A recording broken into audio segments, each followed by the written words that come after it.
Hello everyone, welcome back to my channel. তোমরা সবাই কেমন আছো? আশা করি সবাই ভালো আছো, আমিও ভালো আছি। আমি রিয়াঙ্কা নিয়ে চলে এসেছি একটি নতুন রেসিপি ভিডিও নিয়ে। আজ তোমাদের সাথে শেয়ার করব বিটের হালুয়া রেসিপি। এখন তো বাজারে বিট পাওয়া যায়, তো সেটা দিয়েই সহজেই এই রেসিপিটি বানানো যেতে পারে। আর এটি খেতেও বেশ সুস্বাদু হয়, আর এর পদ্ধতিও কিন্তু খুব সহজ। তো চলো শুরু করা যাক। বিটের হালুয়া তৈরির জন্য প্রথমেই একটা বড় সাইজের বিট নিয়ে সেটার খোসা ছাড়িয়ে ভালো করে ধুয়ে হাফ হাফ করে কেটে নিয়েছি। এবার একটা গ্রেটার দিয়ে আমি বিটটাকে ভালো করে গ্রেট করে নেব।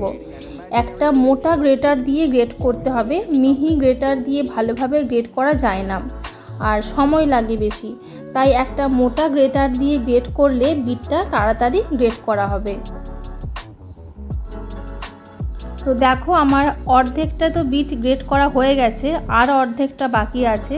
তো চলো সেটাও গ্রেট করে নেওয়া যাক। আমি অল্প পরিমাণেই বানাবো হালুয়াটা, সেই জন্য আমি একটা বড় সাইজেরই বিট নিয়েছি। তোমরা যে যেরকম পরিমাণে বানাবে সেরকমই বিটের পরিমাণটাও নিতে পারো। তো দেখো আমার পুরো বিটটারই গ্রেট করা হয়ে গেছে। এবারে হালুয়া তৈরি শুরু করা যাক। প্রথমে গ্যাসে কড়া বসিয়ে নিয়েছি। কড়াটা একটু গরম হয়ে যাওয়ার পরে তাতে দিয়ে দিয়েছি 1 চামচের মতো ঘি। ঘিটা ভালো করে গরম হতে দেব। বিটের পরিমাণ বেশি থাকলে ঘিটা তোমরা 2 চামচের মতো দেবে। আর এরপরে ঘিটা আমি পুরো কড়াতে একটু ব্রাশ করে নিচ্ছি ভালো করে।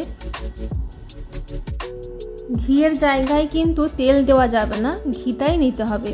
তো এবার ঘিটা ভালো করে গরম করে নেওয়ার পরে বিটটা দিয়ে দিচ্ছি। বিটটা দেবার পরে হাই ফ্লেমে ঘিয়ের সাথে ভালো করে ভেজে নেব।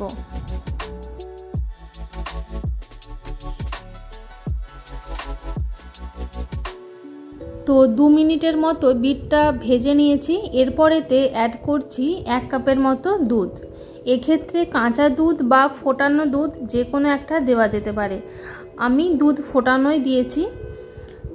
এবার ভালোভাবে দুধের সাথে বিটটা নাড়াচাড়া করে নিচ্ছি, আর তারপরে ঢাকনা দিয়ে ঢেকে নেব। 10 মিনিটের মতো লো ফ্লেমে ঢাকা দিয়ে রেখে দিয়েছিলাম, আর 10 মিনিট পরে ফিরে এলাম। তো দেখতেই পাচ্ছ বিট থেকে জল বের হয়েছে কীরকম। আর বিট থেকে জল এমনিতেই বের হয়, তাই কিছু লিকুইড দুধ দিয়ে তার সাথে খোয়া ক্ষীর বা আমুলের যে গুঁড়ো দুধ হয় সেটা দিলেও ভালো লাগে খেতে। একটু নাড়াচাড়া করে আমি আবারও ওই 5-10 মিনিটের জন্য ঢাকা দিয়ে রেখে দিয়েছিলাম। তো দেখো 10 মিনিট পরে ঢাকনাটা খুলে দিলাম। এখন গ্যাসের ফ্লেমটা আমি বাড়িয়ে কিছুক্ষণ নাড়াচাড়া করে নিচ্ছি। আর এর মধ্যে এবার আমি দিয়ে দিচ্ছি স্বাদ মতো চিনি।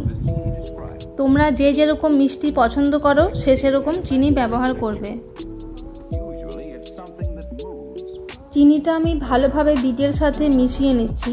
চিনিটা ভালোভাবে গলে যাওয়া পর্যন্ত এইভাবে নেড়ে যেতে হবে। আর চিনিটা গলে গেলে তোমরা বিটটা খেয়ে দেখতে পারো যে মিষ্টিটা ঠিকঠাক আছে কিনা। তো চিনি গলে যাওয়ার পর দেখতে পাচ্ছ কতটা জল বের হয়েছে, তাই গ্যাসের ফ্লেমটা মিডিয়াম টু হাইয়ে রাখতে হবে যাতে জলটা শুকিয়ে যায়। আর তোমরা যদি খোয়া ক্ষীর বা গুঁড়ো দুধ ব্যবহার করো তাহলে এই অবস্থাতেই সেটা দিয়ে দিতে হবে। যদিও আমি শুধু লিকুইড দুধই নিয়েছি। তো এর মাঝে আমি দিয়ে দিলাম এলাচের দানা কিছুটা, একটু থেঁতো করে এলাচের গুঁড়োগুলো দেবে। আর এখন দিচ্ছি কিছু বাদামের কুচি আর কিছু কিশমিশ। বাদাম তোমরা যে কোনো বাদাম নিতে পারো, পিনাটস হোক বা কাজু, আমন্ড, পেস্তা, যে কোনো বাদাম নিতে পারো। তো বিটটাকে আমি ভালোভাবে নাড়াচাড়া করে খুন্তিতে করে ম্যাশ করে নিচ্ছি। দেখতেই পাচ্ছ জলটা অনেকটা শুকিয়ে গেছে। এবার গ্যাসটা লোতে রেখে 5 মিনিটের মতো আরও ভালোভাবে নেড়ে নেব, যাতে বিটটা একদম চটচটে হয়ে যায়, মানে রস যেন না থাকে। আর ক্রমশ না নাড়লে বিটটা নিচে বসে যেতে পারে। তো এবার আমার হালুয়া একদম রেডি হয়ে গেছে। খুব সহজেই এইটি একদম বানানো যেতে পারে।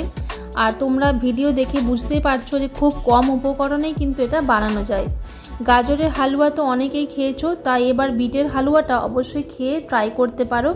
আশা করি তোমাদের ভালোই লাগবে খেতে।